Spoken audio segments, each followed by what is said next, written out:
En écoutant les interventions de ce matin, m'est revenue l'idée qu'on était effectivement entre transmission et matrimoine dans cette journée. Et m'est revenue aussi finalement une double association de mémoires, j'en aurai quelques-unes, pas beaucoup, à propos de Françoise. La première fois que j'ai rencontré Françoise, nous sommes assises par terre dans l'appartement de Françoise Pasquier. C'est au milieu des années 70, c'est avant même la création des éditions Tierces. Et j'ai comme une émotion aussi à parler de Françoise, que vous savez disparu, et Françoise Pasquier, j'entends. Et donc, Françoise avait décidé de faire se rencontrer la philosophe de Bruxelles et la jeune philosophe et féministe que j'étais. Nous sommes assises par terre, ça c'est mon premier souvenir avec Françoise Collin, et mon dernier souvenir, c'est en écoutant Marat que j'y pensais, c'était aussi en accompagnant Françoise Pasquier, puisque on dispersait les stocks des éditions Tierces à Montreuil, et Marat accompagnait Françoise, et c'est donc la dernière fois que j'ai vu Françoise. C'est un souvenir que nous avons en commun et d'avoir d'ailleurs parlé ensemble. Donc finalement, Françoise Pasquier est pour la première fois et pour la dernière fois dans le lien que j'ai eu aussi parce qu'il y en a d'autres, avec Françoise Collin. Deuxième élément de décor, il se trouve que ayant fait une chronique régulière qui s'intitulait L'Europe des idées à France Culture, on m'a confié une série de 10 émissions d'une heure à l'été 2008. J'ai décidé donc d'inviter, c'était le mot Europe plus idées, vous l'entendez, d'inviter 5 hommes et 5 femmes. Et dans les 5 femmes, il y aura Françoise Collin, dont on peut écouter désormais l'entretien sur le blog de Sylvia Duverger, que je remercie, puisqu'elle est hébergée par le Nouvel Observateur, puisqu'elle a donc repris, avec l'autorisation de France Culture, cette discussion. Alors pourquoi je le cite? Parce que c'était une décision de ma part très précise parce que c'était Europe plus idées, 5 hommes, 5 femmes. Chez les hommes, il y avait par exemple Bronislav Geremek, juste avant sa mort, Daniel Cohn-Bendit ou Jacques Rancière. Chez les femmes, il y avait Mireille Delmas-Marty, Carmen Castillo, Françoise Collin. Je voulais l'inscrire dans cet universel de quelque chose qui tournait entre l'Europe et l'idée. Ça, c'était la première chose. La deuxième chose qui est importante, et je le dis d'autant plus évidemment ce matin, c'est que je voulais lui rendre hommage en sa présence. Voilà. Ce qui nous ne pouvons pas, donc fémage, ce que nous ne pouvons plus faire. Donc c'était important pour moi de le faire avec elle. Et je ne l'ai réécouté qu'hier, cet enregistrement que je n'avais jamais réécouté. Et je vais en dire une chose, c'est que, alors qu'il faut sans cesse délier les choses pour elle, bouger, etc., je vais relier les questions que je me pose du féminisme dans la philosophie. Je vais donc clairement la trahir. Je l'assume autant que j'ai assumé de la suivre dans son parcours quand on avait fait cet entretien pour l'été 2008. Puisqu'on l'entend bien, dans l'émission, elle lit et elle délie en même temps tout le temps, exactement comme Marat et Rosie l'ont restitué ce matin. Et vous savez qu'elle a, ça a été dit aussi, un double slogan philosophique négatif, c'est ni totalité, ni dialectique. Donc on va avoir ces deux repères en tête, ni totalité, ni dialectique. Précisément, je vais non pas proposer de la totalité ou de la dialectique, mais choisir la liaison ou la reliaison plutôt que la déliaison. L'importance du dans mon titre est évidemment claire. C'est pour ma génération, ou peut-être pour aujourd'hui, ou même peut-être pour avant ma génération, en tout cas pour cette génération-là, la question était de passer du hors-champ à dans le champ. Et notamment en philosophie, dont on peut penser avoir, moi, parfois des énumérations de disciplines concernées par les dites études de genre, que le mot philosophie n'apparaît pas très souvent. La discipline philosophique peut être littéraire parfois, littérature aussi parfois aussi, je crois qu'on en a parlé, Christine et moi déjà, quand on était dans le jury à l'Institut Émilie du Châtelet, que je remercie d'être co-organisateur, c'est que moi je pointe quand la philosophie n'est pas nommée. C'est souvent. Donc nous sommes là aujourd'hui pour la nommer, et la nommer dans ce qu'on appelle désormais les études de genre, et aussi la nommer parce que peut-être que cette question sexe-genre, femme sexe-genre, genre, comme vous voulez, elle est en train de passer, ou elle est travaillée par rapport à la tradition philosophique, dans ce passage du hors-champ à dans le champ. Alors, sur la construction de ces liaisons que je veux le faire autour de quelques questions qui sont propres au récit qui est fait de nos 40 dernières années. Et dans le récit qui est fait de nos 40 dernières années, moi, en général, ça me siffle aux oreilles, parce que j'entends des choses que je ne savais pas, que j'avais vécu ça, même peut-être je pense que j'avais vécu le contraire, mais enfin bon, j'ai beaucoup de mal avec les récits historiques qui sont faits depuis quelque temps sur cette période-là. Et je vais revenir sur quelques images pour le confronter à Françoise et voir comment Françoise a précisément ne peut pas être capturée par ces images. Alors, la première la concerne elle et ce qu'elle peut en dire de ce qui a fait rupture quand elle découvre le féminisme, donc aux États-Unis au début des années 70. C'est comme si c'était ce que j'ai appelé l'extériorité de l'événement. C'est un événement qui lui arrive de l'extérieur, dit-elle. Elle dira, on pourrait noter plein d'expressions, j'en ai retenu quelques-unes, elle dit qu'elle est touchée par la grâce. Mais quand on l'écoutait parler, le toucher par la grâce, ça allait du regret d'avoir dû changer de direction, au devoir d'assumer sa position de féministe, mais tout ça était fortement assumé.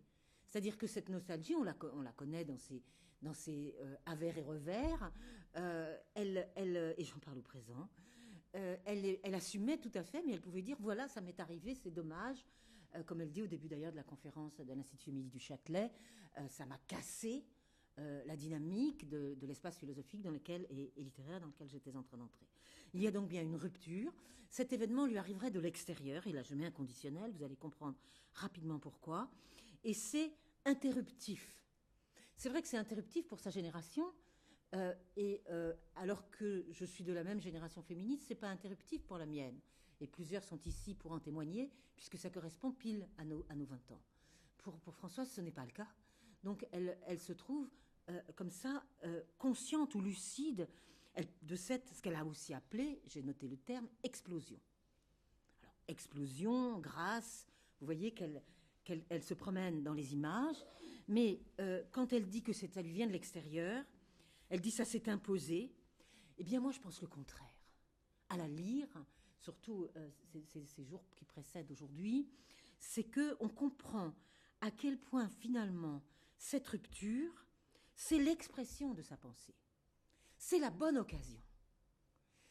On pourrait dire, c'est ce qui pouvait arriver à sa pensée en train de se construire, précisément pour critiquer la totalité et la dialectique, mais aussi comme irruption et comme rupture.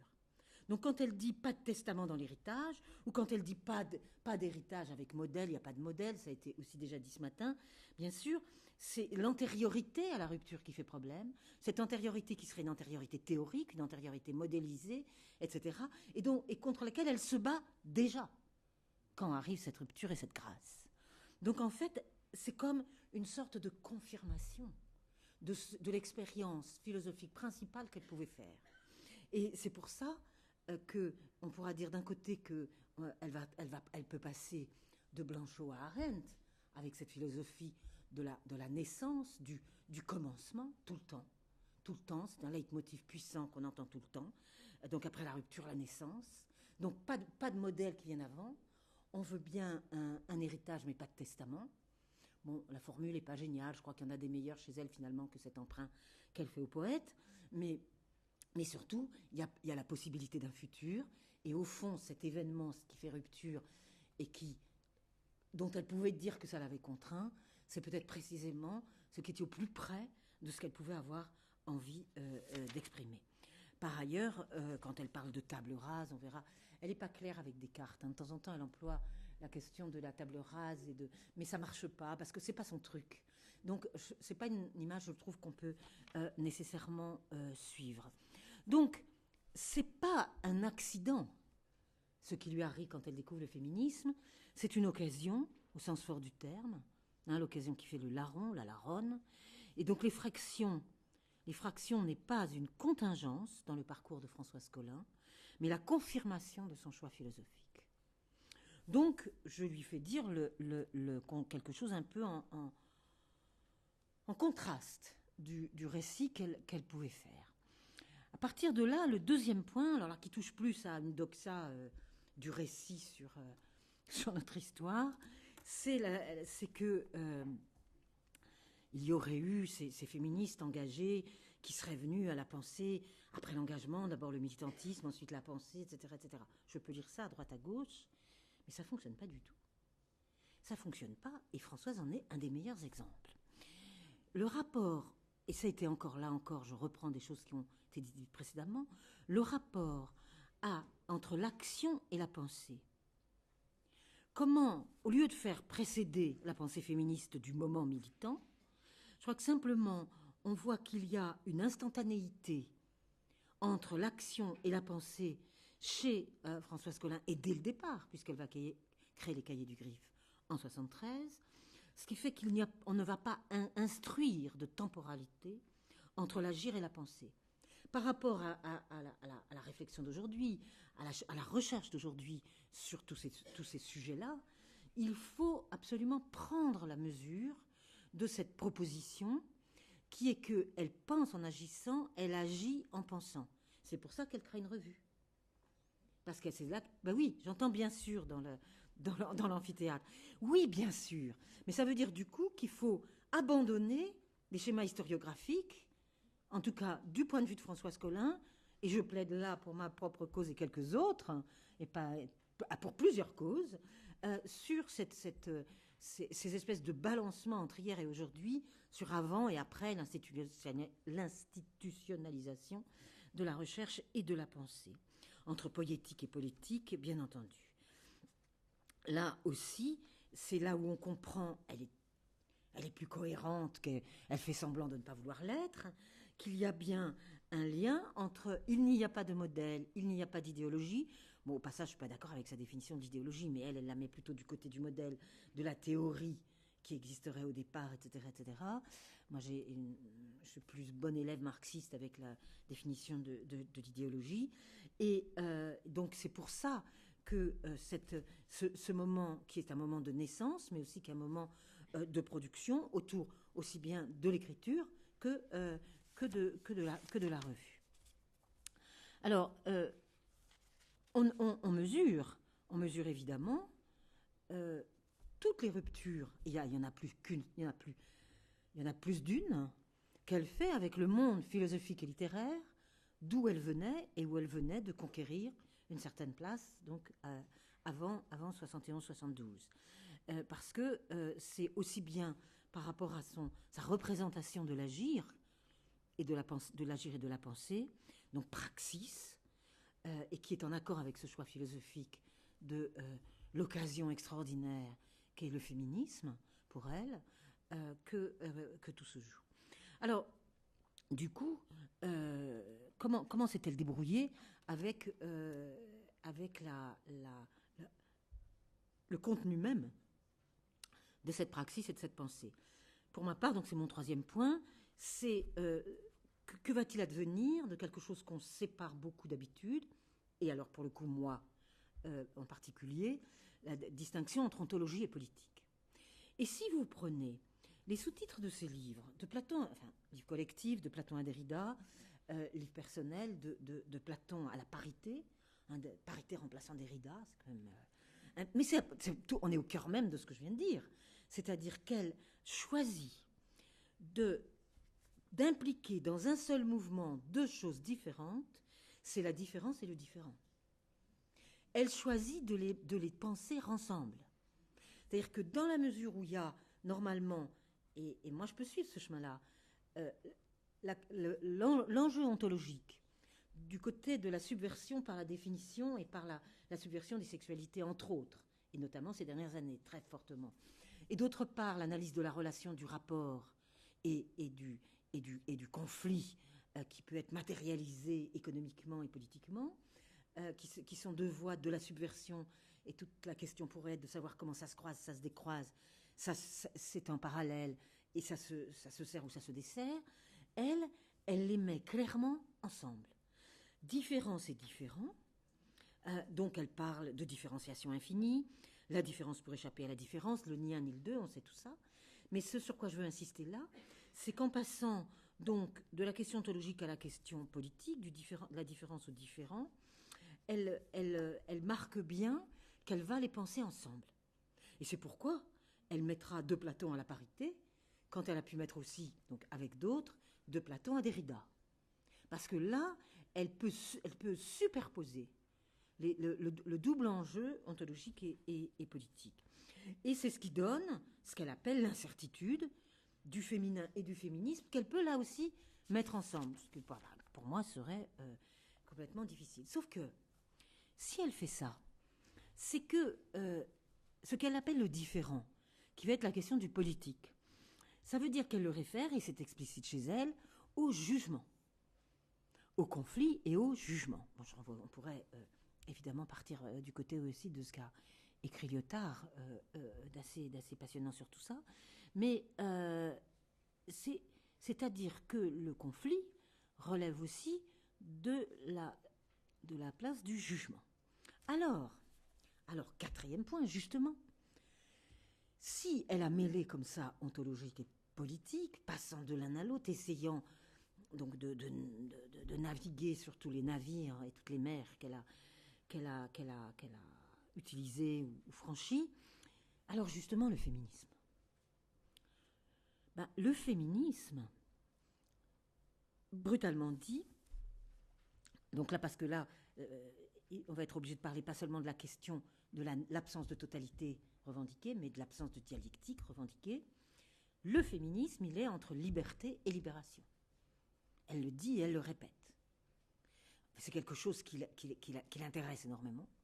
Hein, c'est comment on passe de la liberté à la libération dans cette tension de la praxis. Pas d'égalité. Elle le reconnaît, je crois, c'est dans la conférence, ou c'est dans l'entretien, je ne sais plus, puisque j'ai réécouté les deux hier, mais pas d'égalité. Et moi, je l'avais noté ces jours-ci, pas d'égalité. Elle n'a pas, c'est donc ce double repère de la question démocratique, avec lequel je travaille le plus possible. L'égalité est mise de côté et tout est vu du point de vue de la liberté et de la libération, ce qui lui permet une chose, et elle n'est pas la seule dans la tradition philosophique féministe, c'est de critiquer la possibilité que les droits ne soient que de l'assimilation. Que les droits obtenus par les femmes ne soient que de l'assimilation. Elle parle de l'inhumanité des gagnants. L'inhumanité des gagnants. Elle a peur de cette victoire. Parce que c'est toute son analyse donc de la dialectique comme problématique, comme refus philosophique qu'elle a, donc c'est vraiment le deuxième repère, qui est en jeu. Donc, dans les acquis féministes, elle craint l'assimilation, mais donc elle craint l'inclusion. L'inclusion renvoyant là à un texte fondamental qu'avec l'IEC on a pu faire traduire, qui est le contrat sexuel de Carole Patman, et qui ne voit aucune dialectique possible entre exclusion et inclusion dans l'espace de la pensée du contrat social et de la pensée politique moderne. Et finalement, c'est ce que pense aussi Françoise Collin, c'est qu'il y a un danger à cette dialectique. Donc l'égalité risque d'être la mêmeté, comme elle dit. Donc elle n'a pas cette référence. Enfin, moi qui suis en train de dire ça, c'est drôle parce que ça, comme on le sait, moi je pense que l'égalité est un opérateur dans la généalogie politique, un opérateur de pensée, pas seulement un opérateur politique. Donc pour elle, au contraire, c'est assimilation et inclusion restent tout à fait problématiques. Donc elle dira, les oppositions sont plus stratégiques que théoriques. Ça, je trouve, parce que c'est ça la question du conflit, je ne l'ai pas oublié, le différent et le conflit. Dans le féminisme, la deuxième chose, donc, liberté, libération, l'égalité, c'est pas franchement un espace pour elle d'aventure, philosophique et politique, et les oppositions qu'il va y avoir dont elle se plaint et dont elle nous plaint entre tous ces gros mots pour moi, universalisme, différentialisme, etc., elle dit, ça c'est sa phrase, les oppositions sont plus stratégiques que théoriques. Ce sont des disputes, dilemmes, alternatives, etc. Elle les commente, elle les déplore, mais elle les alimente de son commentaire. C'est là où je suis sans doute réticente, parce que elle ne cherche pas à voir ce que va produire le dissensus, mais elle peut déplorer les dilemmes et les conflits. Moi, je ne les déplore pas du tout. Parce que je pense que le dissensus, c'est on est suffisamment nombreuses pour être en désaccord, est une de mes slogans favoris. Plus les désaccords montrent qu'on est de plus en plus nombreuses. Donc c'est plutôt pour moi un bon signe. Mais si c'est plus stratégique que théorique, alors effectivement, on peut y voir un blocage. Et voilà. Alors, vite, parce que le temps passe. Donc ça, c'était pour ce qui était du féminisme. Alors, 5e point. Pourquoi qu'est-ce qu'elle en tire de ces mauvaises questions? Il ne faut pas croire qu'elle s'y vautre et qu'elle y reste. Non, c'est qu'elle a une idée en tête, une double idée peut-être en tête de ce que c'est le féminisme, qu'elle veut donc alimenter par son commentaire. C'est premièrement revenir sans cesse, ou pas un, pas deux, le deux qui n'est pas deux, le un qui n'est pas un, pour, dit-elle, c'est un de ses mots, la négociation du différent.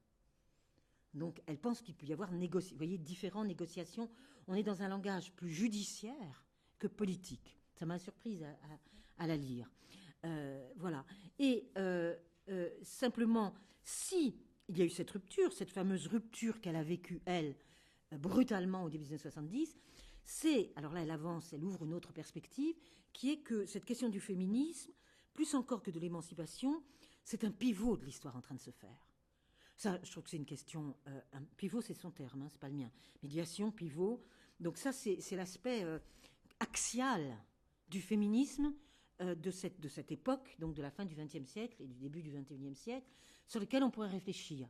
Donc, et c'est pourquoi elle habite toutes ces controverses, justement, qui ne sont pas des controverses, c'est moi qui dis controverses, qui sont des disputes sans cesse. Mais aussi, ce qui est assez formidable, c'est qu'elle appelle ça la révolution des termites.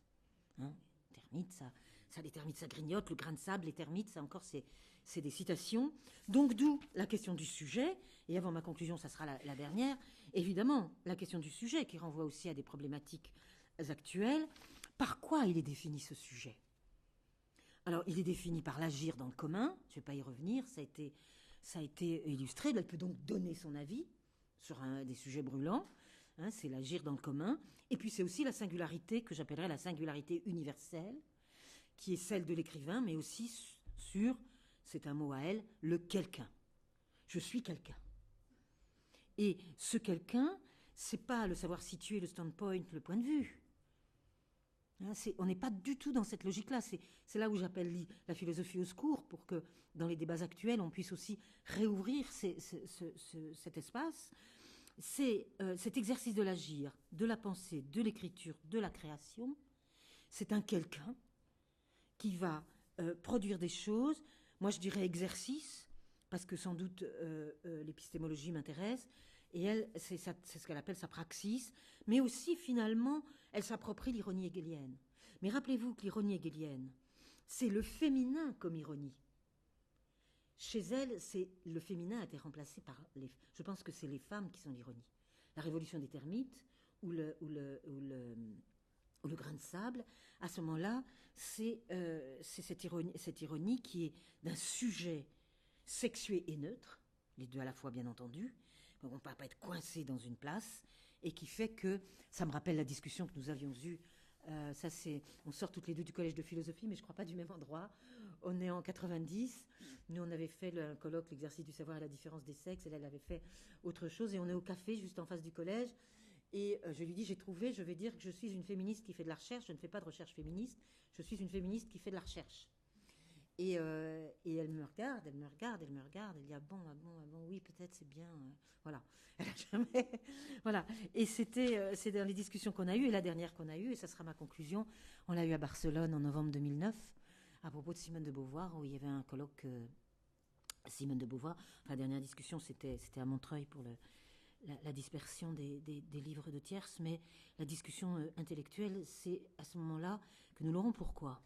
Parce que elle va donner un texte qui s'appelle Beauvoir et la douleur, hein, et ce texte où elle insiste sur la douleur de Beauvoir, pour celles et ceux qui ont lu Françoise Collin, vous savez à quel point elle cite Beauvoir. Elle cite souvent négativement, qu'elle sent réductrice, qu'elle sent universalisante, qu'elle sent assimilatrice, qu'elle sent ceci, qu'elle sent cela. Néanmoins, j'ai retrouvé quand même qu'elle avait fait un cycle de conférences en 88 à Bruxelles, auquel je participe d'ailleurs sur Beauvoir, qui vient de disparaître. Sauf que je me souviens qu'il n'y avait pas un chat parce qu'elle m'avait invité en me disant, tu sais, Geneviève, je déteste Beauvoir, mais il faut absolument qu'on fasse un cycle dessus. Total, côté public, c'était totalement raté. Mais c'est un souvenir assez rigolo. En attendant, en novembre 2009, on va avoir cet échange parce qu'elle veut insister sur la douleur chez Beauvoir. Alors pourquoi? Pour quelque chose d'extrêmement précis. C'est que elle veut dire qu'il y a un excédent de la douleur sur l'injustice. Que donc l'analyse de Beauvoir, si on analyse Beauvoir que du point de vue du deuxième sexe, de l'injustice, etc., on va rater ce qu'il y a chez Beauvoir, qui est en excédent de ses analyses théoriques, politiques, philosophiques, etc., et qui s'appelle la douleur. Donc, en gros, elle veut réinscrire la réflexion sur la douleur.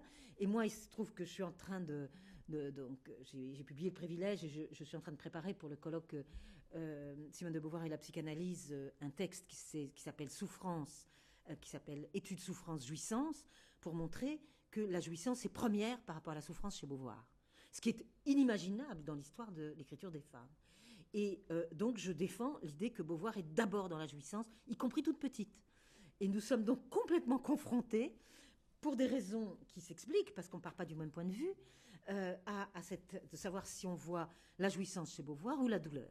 Et ça me permettra de terminer là-dessus en disant que finalement, à ce moment-là, Françoise Collin redissocie ce qu'elle avait mis ensemble, l'ontologique et le politique.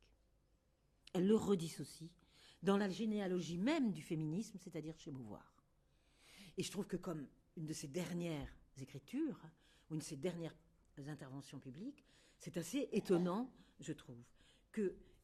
Ça sera cette fois-ci la dernière citation. Vous savez ce qu'elle dit de la domination masculine. Donc la douleur des femmes est un excédent de notre analyse de l'injustice. Et la domination masculine, vous savez ce que c'est? C'est un accident durable. Je trouve ça magnifique. Je la remercie pour cette formule.